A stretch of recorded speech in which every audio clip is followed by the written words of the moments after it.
Hi all, welcome to Shadow Broadcasting Free Path IAS. I'm Rindo Raj. So let's continue with Indian polity. നമുക്ക് നേരിട്ട് സബ്ജക്റ്റിലേക്ക് തന്നെ കിടക്കാം, സിലബസുമായിട്ട് തന്നെ പഠിച്ചു പോകാം. So very first model is the basics of the introduction to the constitution. So എന്താണ് constitution നമുക്ക് ഇനി അങ്ങോട്ട് ശരിക്കും പഠിച്ചു തുടങ്ങാം. ഓക്കെ, സോ എന്താണ് constitution? See what is constitution?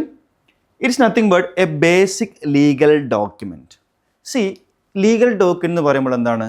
നമ്മുടെ ഗവേണൻസ് മുന്നോട്ട് കൊണ്ടുപോകുന്നതിൻ്റെ ഭാഗമായിട്ട്, ഐ റിപ്പീറ്റ് വൺസ് അഗെയിൻ, നമ്മുടെ രാജ്യത്തിൻ്റെ ഗവേണൻസ് മെക്കാനിസം മുന്നോട്ട് കൊണ്ടുപോകുന്നതിൻ്റെ ഭാഗമായിട്ടുള്ള പല പല കാര്യങ്ങളും, ഒരു ബേസിക് ഫിലോസഫീസ് ആയിക്കോട്ടെ, ബേസിക് പ്രൊവിഷൻസ് ആയിക്കോട്ടെ, പറഞ്ഞിരിക്കുന്ന ഒരു അടിസ്ഥാനപരമായിട്ടുള്ള ഒരു ലീഗൽ ഡോക്യുമെൻ്റ് ആണെന്ത് കോൺസ്റ്റിറ്റ്യൂഷൻ എന്ന് പറഞ്ഞിരിക്കുന്നത്. ദാറ്റ് മീൻസ് നമ്മുടെ ഇന്ത്യ റൺ ചെയ്യുന്ന ഒരു ഇന്ത്യ എന്ന് പറഞ്ഞൊരു രാജ്യം, ഈ ഒരു രാഷ്ട്രം മുന്നോട്ട് കൊണ്ടുവന്ന നമുക്ക് ഒരുപാട് സ്ഥാപനങ്ങളും ഒരുപാട് ഫങ്ഷണറീസും ഉണ്ട് അല്ലേ? ആരൊക്കെ? പ്രസിഡൻ്റ് ആയിക്കോട്ടെ, പ്രൈം മിനിസ്റ്റർ ആയിക്കോട്ടെ, വൈസ് പ്രസിഡൻ്റ് ആയിക്കോട്ടെ, ഗവർണർ ആയിക്കോട്ടെ, CM ആയിക്കോട്ടെ, സുപ്രീം കോടതി ആയിക്കോട്ടെ, ഹൈക്കോടതി ആയിക്കോട്ടെ, പാർലമെൻറ്റ് ആയിക്കോട്ടെ, സ്റ്റേറ്റ് ലെജിസ്ലേച്ചർ ആയിക്കോട്ടെ, ഇലക്ഷൻ കമ്മീഷൻ ഓഫ് ഇന്ത്യ ആയിക്കോട്ടെ. അങ്ങനെ ഇന്ത്യയുടെ ഗവേണൻസ് മുന്നോട്ട് കൊണ്ടുപോകുന്നതിൻ്റെ ഭാഗമായിട്ട്, ഒരു ഇന്ത്യയുടെ അഡ്മിനിസ്ട്രേഷൻ മുന്നോട്ട് കൊണ്ടുപോകുന്നതിൻ്റെ ഭാഗമായിട്ട് we are n number of officials and n number of institutions or സ്ഥാപനങ്ങൾ. സോ ഓരോരോ അധികാരികളും ഓരോരോ സ്ഥാപനങ്ങളും എന്തൊക്കെ ചെയ്യണമെന്നും എന്തൊക്കെ ചെയ്യേണ്ടെന്നും പറഞ്ഞിരിക്കുന്ന ഒരു അടിസ്ഥാനപരമായിട്ടുള്ള ഒരു നിയമപരമായിട്ടുള്ള ഡോക്യുമെൻ്റ് ആണെന്ത് we call it as constitution. In Malayalam we call it as ഭരണഘടന. നമ്മുടെ ഭരണം മുന്നോട്ട് കൊണ്ടുപോകുന്നതിൻ്റെ ഭാഗമായിട്ട് അടിസ്ഥാനപരമായിട്ട് നിയമകാര്യങ്ങൾ പറഞ്ഞിരിക്കുന്ന ഡോക്യുമെൻ്റ് ആണെന്ത് ദിസ് ഭരണഘടന. സോ എന്താണ് ഭരണഘടന? A legal document. എന്തിനു വേണ്ടിയാണ്? നമ്മുടെ ഗവേണൻസ് മെക്കാനിസത്തെക്കുറിച്ച് പറഞ്ഞിരിക്കുന്ന അടിയന്തരമായിട്ട് ലോ ബുക്കാണ് ഇത് ദിസ് കോൺസ്റ്റിറ്റ്യൂഷൻ. ഓക്കെ, സോ കോൺസ്റ്റിറ്റ്യൂഷൻ്റെ ഇമ്പോർട്ടൻസ് എന്താണെന്ന് പറയുകയാണെങ്കിൽ, അല്ലെങ്കിൽ കോൺസ്റ്റിറ്റ്യൂഷൻ്റെ ആവശ്യകത എന്താണെന്ന് പറയുകയാണെങ്കിൽ, എന്താണ് ആവശ്യകത? ബിക്കോസ് നമുക്ക് ഈ കോൺസ്റ്റിറ്റ്യൂഷൻ പല കാര്യങ്ങളും മനസ്സിലാക്കി തരുന്നുണ്ട്. ഫോർ എക്സാമ്പിൾ പറയുകയാണെങ്കിൽ, when we analyse the Indian constitution, നമ്മൾ ഇന്ത്യൻ ഭരണഘടനയെ പരിശോധിച്ച് നോക്കുകയാണെങ്കിൽ നമുക്ക് ഇന്ത്യ എന്ന് പറയുന്ന രാജ്യം എന്ത് തരം രാജ്യമാണെന്ന് മനസ്സിലാക്കാൻ സാധിക്കും. ഹൗ? ബിക്കോസ് അവർ കോൺസ്റ്റിറ്റ്യൂഷൻ വ്യക്തമായിട്ട് പറയുന്നുണ്ട് India is A sovereign nation. അതിൻ്റെ അർത്ഥം എന്താണ്? ഇന്ത്യ ഒരു പരമാധികാര രാജ്യമുള്ള ഒരു രാഷ്ട്രമാണെന്ന് പറയുന്നു. എന്താണ് പരമാധികാരം എന്ന് പറയുമ്പോൾ? സിമ്പിളായിട്ട് പറയുകയാണെങ്കിൽ there is no external control. എന്താണ് എക്സ്റ്റേണൽ കൺട്രോൾ ഇല്ല എന്ന് പറയുന്നതിൻ്റെ കാരണം? ഇന്ത്യയുമായി ബന്ധപ്പെട്ട കാര്യങ്ങൾ തീരുമാനിക്കാൻ ഇന്ത്യക്ക് സ്വാതന്ത്ര്യമുണ്ട്. ഇന്ത്യക്ക് സ്വന്തമായിട്ട് എന്ത് ചെയ്യാൻ സാധ്യമാണ്? ഇന്ത്യയുമായി ബന്ധപ്പെട്ട കാര്യങ്ങൾ തീരുമാനിക്കാൻ സാധ്യമാണ്. ദാറ്റ് ഈസ് നമ്മുടെ വിദേശകാര്യങ്ങളായിക്കോട്ടെ, എക്സ്റ്റേണൽ അഫെയർസ് ആയിക്കോട്ടെ, നമ്മുടെ ആഭ്യന്തര കാര്യങ്ങളായിക്കോട്ടെ, നമ്മുടെ ഡൊമസ്റ്റിക് അഫെയർസ് ആയിക്കോട്ടെ, അന്തിമ തീരുമാനം ആർക്കെടുക്കാൻ സാധിക്കുന്നു? ഇന്ത്യക്കെടുക്കാൻ സാധിക്കുന്നു. നമ്മൾ ആരുടെ അഭിപ്രായം ചോദിക്കേണ്ട കാര്യമില്ല. ആരെന്ത് പറഞ്ഞാലും കേൾക്കണോ വേണോ ആർക്ക് തന്നെ തീരുമാനിക്കാം, നമ്മൾക്ക് തന്നെ തീരുമാനിക്കാം. That is what mean by sovereign. See, ഒരു 947 വരെ ഇന്ത്യ സോവറിനായിരുന്നു? അല്ല. By we were under the colonial rule. നമ്മൾ ആരുടെ കീഴിലായിരുന്നു? ബ്രിട്ടൻ്റെ കീഴിലായിരുന്നു. അപ്പോൾ ഇന്ത്യക്ക് വേണ്ടിയുള്ള എല്ലാ കാര്യങ്ങളും അന്തിമ തീരുമാനം ഇന്ത്യ തന്നെയാണ് എടുത്തിരുന്നത്. ഒരിക്കലുമല്ല. ആര് തീരുമാനമെടുത്തു? ബ്രിട്ടൻ തീരുമാനമെടുത്തു. ഇന്ത്യക്ക് വേണ്ടി നിയമങ്ങൾ പാസ്സാക്കിയത് ആരാണ്? ഇന്ത്യക്ക് വേണ്ടി നിയമങ്ങൾ പാസ്സാക്കിയത് പലതും എന്ത് തന്നെയാണ്? ബ്രിട്ടൻ പാർലമെൻറ്റാണ്. അപ്പോൾ ഇന്ത്യ എന്തായിരുന്നില്ല? അന്ന് ഇന്ത്യ സോവറിൻ ആയിരുന്നില്ല. കാരണം ഇന്ത്യക്ക് വേണ്ടി പല കാര്യവും ചെയ്ത ആരായിരുന്നു? ബ്രിട്ടൻ ആയിരുന്നു. We were under external control. But ഇപ്പം അങ്ങനെയല്ല. ഇന്ത്യക്കൊരു നിയമം നിർമ്മിക്കണമെങ്കിൽ മേലും ആർക്ക് നിയമിക്കാം? ഇന്ത്യയുടെ തന്നെ പാർലമെൻറ്റ് നിയമിക്കാം. ഒരു ഇന്ത്യയുടെ തന്നെ സ്റ്റേറ്റ് ലെജിസ്ലേച്ചേഴ്സ് നിയമിക്കാവുന്നതാണ് അല്ലേ? ഇവിടെ ബ്രിട്ടനും അമേരിക്ക ഇടപെടേണ്ട കാര്യം വരുന്നില്ല. That idea is what mean by sovereignty. So നമുക്ക് എങ്ങനെ മനസ്സിലാക്കാൻ സാധിച്ചു ഇന്ത്യ ഒരു സോവറിൻ രാജ്യമാണെന്ന്? നമ്മുടെ ഭരണഘടന വ്യക്തമായിട്ടും പറയുന്നുണ്ട് ഇന്ത്യ ഈസ് എ സോവറിൻ രാജ്യം എന്ന് പറയുന്നു. Also what? India is A socialist nation. India ഒരു സോഷ്യലിസ്റ്റ് രാജ്യമാണെന്ന് ആര് പറയുന്നു? നമ്മുടെ ഇന്ത്യൻ ഭരണഘടന തന്നെ പറയുന്നു.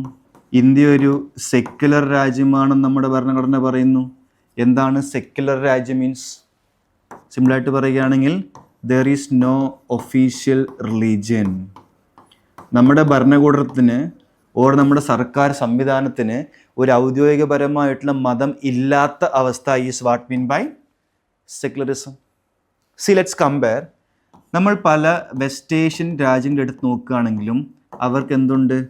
ഇസ്ലാം അവരുടെ ഒഫീഷ്യൽ മതമാണ്, ആ ഒരു ഗവൺമെൻറ്റിന് തന്നെ. പല യൂറോപ്യൻ കൺട്രീസ് നോക്കുകയാണെങ്കിലും അവർക്ക് എന്തുണ്ട്? ക്രിസ്ത്യാനിറ്റി അവരുടെ ഒഫീഷ്യൽ മതമാണ്, ഒരു ഔദ്യോഗികപരമായ മതമാണ്.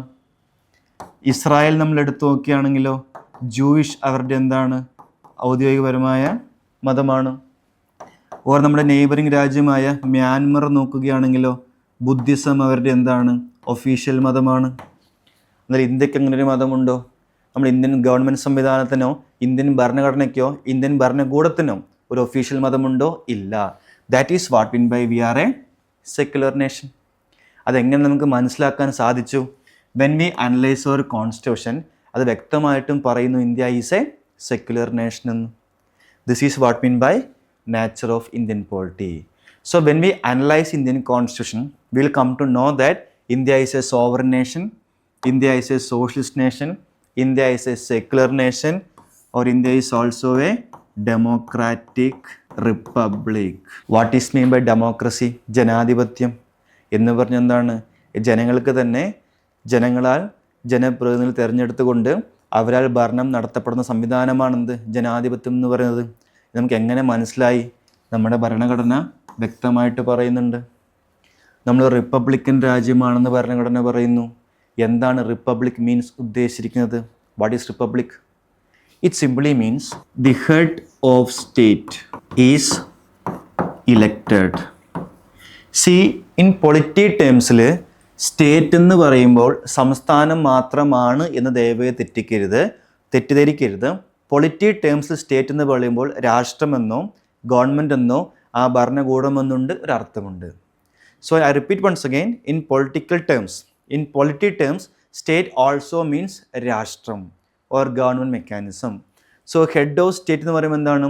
സംസ്ഥാന തലവൻ ആരാണെന്നല്ല, രാഷ്ട്രതലവൻ ആരാണ് എന്നാണ്, which means head of state. So ഒരു റിപ്പബ്ലിക്കൻ രാജ്യം എന്ന് പറയുമ്പോൾ head of state is elected. അതിൻ്റെ അർത്ഥം എന്താണ്?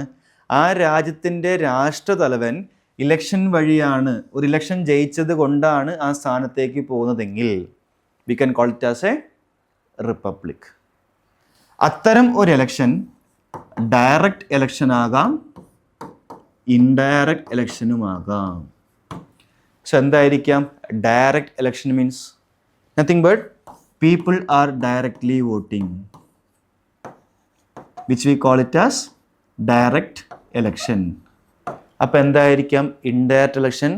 ഇവിടെ ജനങ്ങൾ വോട്ട് രേഖപ്പെടുത്തുന്നില്ല, ബട്ട് മറ്റു ആരോ, ഫോർ എക്സാമ്പിൾ ജനപ്രതിനിധികളാണ് വോട്ട് ചെയ്യുന്നതെങ്കിൽ we can call it as indirect election. Example പറയുകയാണെങ്കിൽ ഇപ്പോൾ ഫ്രാൻസ് എടുത്തു നോക്കുകയാണെങ്കിൽ ഫ്രാൻസിലെ രാഷ്ട്രപതി ജനങ്ങളാൽ നേരിട്ട് തിരഞ്ഞെടുക്കപ്പെടുകയാണ് ചെയ്യുന്നത്. എന്നാൽ ഇന്ത്യൻ രാഷ്ട്രപതിക്ക് ഞാനോ നിങ്ങളോ വോട്ട് ചെയ്യുന്നുണ്ടോ? ഇല്ല. കാരണം എന്താണ്? ഇന്ത്യൻ രാഷ്ട്രപതി ഇലക്ഷൻ എന്ന് പറയുമ്പോൾ നമ്മുടെ MLA-മാരും ഇലക്ട് ചെയ്യപ്പെട്ട MLA-മാരും ഇലക്ട് ചെയ്യപ്പെട്ട MP-മാരും മാത്രമാണ് നമ്മുടെ രാഷ്ട്രപതി ഇലക്ഷന് പങ്കെടുക്കുന്നത്. അപ്പം ഞാനോ നിങ്ങളോ വോട്ട് ചെയ്യുന്നില്ല. സോ ഞാനോ നിങ്ങളോ വോട്ട് ചെയ്യാത്തത് കൊണ്ട് തന്നെ അത് ഡയറക്റ്റ് ഇലക്ഷൻ ആവുന്നുണ്ടോ? ഒരിക്കലുമില്ല. That is an indirect election. So പറഞ്ഞു വരാൻ കാരണം റിപ്പബ്ലിക് എന്ന് പറയുന്ന ആശയം എന്താണെന്ന് പറയുകയാണെങ്കിൽ ഒരു രാഷ്ട്രതലവൻ ഡയറക്റ്റ്ലി ആയിക്കോട്ടെ ഇൻഡയറക്റ്റ്ലി ആയിക്കോട്ടെ ഇലക്ട് ചെയ്യപ്പെട്ട് വരുന്ന ഓഫീസർ ആണെങ്കിൽ then we can call that country as A republic. അങ്ങനെയാണെങ്കിൽ അസ്യൂം യുണൈറ്റഡ് കിങ്ഡം റിപ്പബ്ലിക് ആണോ? ഒരിക്കലുമല്ല. കാരണം എന്താണ്? UK-യുടെ അല്ലെങ്കിൽ ബ്രിട്ടൻ്റെ ഹെഡ് ഓഫ് സ്റ്റേറ്റ് ആരാണ്? കറൻ്റ്ലി കിങ് ആണ്. ഇദ്ദേഹം ഇലക്ഷൻ വഴി ജയിച്ച് വരുന്ന ഓഫീസറാണോ? ഒരിക്കലുമല്ല. ഇത് പാരമ്പര്യമായിട്ട് കൈമാറി വരുന്ന സ്ഥാനമാണ് ഏത്? UK-യിലെ കിങ്ങോ ക്യൂനോ എന്ന് പറയുന്നത്.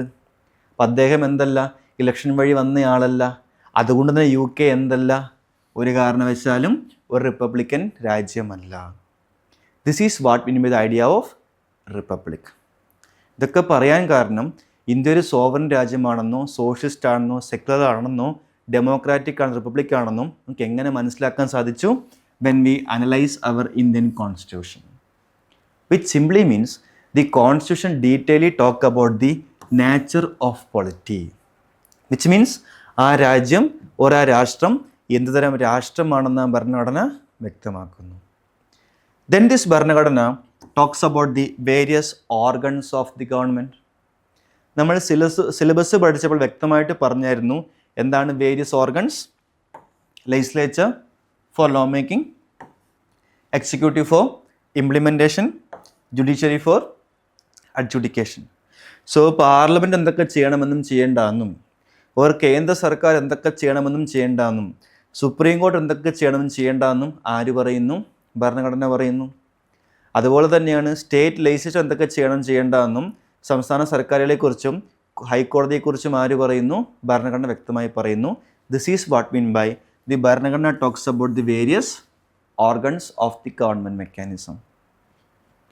Also this ഭരണഘടന talks about the power sharing. ആരൊക്കെയാണ് ഇന്ത്യയിൽ പവർ ഷെയർ ചെയ്യുന്നത്? കേന്ദ്രവും സംസ്ഥാനങ്ങളും. എന്തുകൊണ്ട്? Because India is A federal country അല്ലേ? ഇന്ത്യ അത്യാവശ്യം ഫെഡറൽ ആയതുകൊണ്ടും നമുക്ക് കേന്ദ്ര സംസ്ഥാന സർക്കാരുകൾ ഉള്ളത് കൊണ്ടും എന്തുണ്ടായിരിക്കണം? ഏതൊക്കെ കാര്യങ്ങൾ കേന്ദ്രം ചെയ്യണമെന്നും ഏതൊക്കെ കാര്യങ്ങൾ സംസ്ഥാനം ചെയ്യണമെന്നും വ്യക്തമായിട്ട് ഭരണഘടന പറയുന്നു. ഉദാഹരണം പറയുകയാണെങ്കിൽ ഇപ്പോൾ പ്രതിരോധം എടുത്തോളൂ, നത്തിങ് ബട്ട് അവർ ഡിഫൻസ്. വിദേശകാര്യം, nothing but external affairs. Railways എടുത്തോളൂ, കറൻസി എടുത്തോളൂ. ഇതൊക്കെ കേന്ദ്രത്തിൻ്റെ അധികാരത്തിൽപ്പെട്ട കാര്യമാണെന്ന് ഭരണഘടന വ്യക്തമായിട്ടും പറയുന്നുണ്ട്. ഏതൊക്കെയാണ് example? Defence, external affairs, railways, currency. ഇത് കേന്ദ്രത്തിൻ്റേതാണെന്ന് ഭരണഘടന പറയുന്നു. അതിൻ്റെ അർത്ഥം എന്താണ്? ഈ കാര്യങ്ങളിൽ സംസ്ഥാനങ്ങൾക്ക് അധികാരമില്ല എന്നും ഭരണഘടന പറയുന്നു. അതുകൊണ്ട് തന്നെ നാളെ കേരളത്തിന് ഒരു ആർമിയോ നേവിയോ എയർഫോഴ്സ് സെറ്റപ്പ് ചെയ്യാൻ സാധ്യമാണോ? അല്ല. എന്തുകൊണ്ട്? ഇത് കേന്ദ്രത്തിൻ്റെ ഏരിയ ആണെന്ന് ഭരണഘടന വ്യക്തമായിട്ട് പറയുന്നുണ്ട്. നാളെ കേരളത്തിന് റിസർവ് ബാങ്ക് ഓഫ് കേരള എന്നൊക്കെ പറഞ്ഞുകൊണ്ട് കറൻസി അച്ചടിക്കാൻ സാധ്യമാണോ? ഒരിക്കലുമല്ല. കാരണം എന്താണ്? ഇത് കേന്ദ്രം മാത്രം ചെയ്യേണ്ട കാര്യമാണെന്ന് ആര് വ്യക്തമായിട്ട് പറയുന്നുണ്ട്? നമ്മുടെ ഭരണഘടന വ്യക്തമായിട്ട് പറയുന്നുണ്ട്. അതുപോലെ തന്നെയാണ് സംസ്ഥാനങ്ങൾ പോലീസിൻ്റെ കാര്യങ്ങൾ നോക്കണമെന്നും ലാൻഡുമായി ബന്ധപ്പെട്ട കാര്യങ്ങൾ നോക്കണമെന്നും അഗ്രികൾച്ചർ കൃഷിയുമായി ബന്ധപ്പെട്ട കാര്യങ്ങൾ നോക്കണമെന്നും ആര് വ്യക്തമായിട്ട് പറയുന്നുണ്ട്? നമ്മുടെ ഭരണഘടന വ്യക്തമായിട്ട് പറയുന്നുണ്ട്. This is what mean by power sharing, which is also called division of powers between the centre and states. Assume ചെയ്യാം ഇപ്പം ഇന്ത്യയിൽ രണ്ട് ഗവൺമെൻറ് ഉണ്ടല്ലേ, കേന്ദ്രവും സംസ്ഥാനവും ഉണ്ട്. ആരൊക്കെ ഏതൊക്കെ കാര്യത്തിൽ എന്തൊക്കെ ചെയ്യണമെന്ന് ഒരു ഭരണഘടന വ്യക്തമായിട്ട് പറഞ്ഞില്ലായിരുന്നു എങ്കിൽ എന്ത് സംഭവിച്ചേനെ? കേന്ദ്രവും സംസ്ഥാനവും അടിയുണ്ടാക്കിയേനെ. ഇത് എൻ്റെ അധികാരമാണെന്ന് പറഞ്ഞ് സെൻട്രൽ ക്ലെയിം ചെയ്യും, എൻ്റെയാണെന്ന് പറഞ്ഞ് സ്റ്റേറ്റ്സും ക്ലെയിം ചെയ്യും. അത്തരം അടികൾ, അത്തരം ഇഷ്യൂസ് പ്രിവെൻറ്റ് ചെയ്യാനും കൂടി വേണ്ടിയിട്ടാണ് നമ്മുടെ ഭരണഘടന വ്യക്തമായിട്ടും ആരൊക്കെ എന്തൊക്കെ ചെയ്യണമെന്ന് പറഞ്ഞിരിക്കുന്നത്. ക്ലിയർ? അവർ ഭരണഘടന ഈ ഗവൺമെൻറ് സംവിധാനത്തെക്കുറിച്ച് മാത്രമല്ലാതെ എൻ്റെയും നിങ്ങളുടെയും മൗലിക അവകാശങ്ങളെക്കുറിച്ചും വ്യക്തമായിട്ട് പറയുന്നുണ്ട്. വാട്ട് ഈസ് മൗലികാവകാശം? ഞാനോ നിങ്ങളോ ഡെയിലി എൻജോയ് ചെയ്യുന്ന ഒരുപാട് അവകാശങ്ങളുണ്ട്. ഫോർ എക്സാമ്പിൾ, ഇപ്പോൾ നമ്മളൊരു പക്ഷേ ഡെയിലി വാട്സപ്പ് DP മാറ്റുന്നവരോ സ്റ്റാറ്റസ് ഇടുന്നവരോ ഇൻസ്റ്റാ റീൽസ് ഇടുന്നവരോ ആയിരിക്കാം. എന്തുകൊണ്ടാണത് സാധ്യമായത്? എന്തുകൊണ്ട് സാധ്യമായി? ബിക്കോസ് ഭരണഘടന പറയുന്നു right to freedom of speech and expression ഓരോ പൗരന്മാർക്കും ഉണ്ടെന്ന് പറയുന്നു. നമുക്ക് സംസാരിക്കാനും നമ്മുടെ ഇമോഷൻസ് എക്സ്പ്രസ് ചെയ്യാനും അവകാശമുണ്ടെന്ന് ഭരണഘടന പറയുന്നു. നമ്മൾ ഗോവയ്ക്ക് ട്രിപ്പ് പോകുന്നു, അത് ഗോവൻ സർക്കാരിനോട് ചോദിച്ചിട്ടാണോ പോകുന്നത്? അല്ല. നമുക്ക് പോകണം തോന്നി ബസ്സോ ട്രെയിനോ ഫ്ലൈറ്റോ പിടിക്കുന്നു, പോകുന്നു, കയറും, തിരിച്ചു വരുന്നു. Why? Because as an Indian പൗരൻ it's our right to movement within the territory of India. ഇന്ത്യയുടെ ടെറിട്ടറിക്കകത്ത് ഒരു ഇന്ത്യൻ പൗരൻ എങ്ങോട്ടും സഞ്ചരിക്കാൻ എന്തുണ്ട്? സ്വാതന്ത്ര്യമുണ്ട് എന്ന് ആര് പറയുന്നുണ്ട്? നമ്മുടെ ഭരണഘടന വ്യക്തമായിട്ട് പറയുന്നുണ്ട്. അതുകൊണ്ടാണ് we are going and visiting many places. നമുക്ക് ആരുടെയും പെർമിഷൻ ചോദിക്കേണ്ട കാര്യം വരുന്നില്ല. That idea is what mean by fundamental rights. So thing is that the constitution not only talks about the governance mechanism of the country, ഭരണ സംവിധാനത്തെക്കുറിച്ച് മാത്രമല്ല പറഞ്ഞിരിക്കുന്നത്, ഓരോ പൗരന്മാരും എൻജോയ് ചെയ്യേണ്ട മൗലിക അവകാശങ്ങളെക്കുറിച്ചും ഭരണഘടന വ്യക്തമായിട്ട് പറഞ്ഞിരിക്കുന്നു. Okay, let's stop for the timing. Let's continue in the coming classes. See you then. Bye.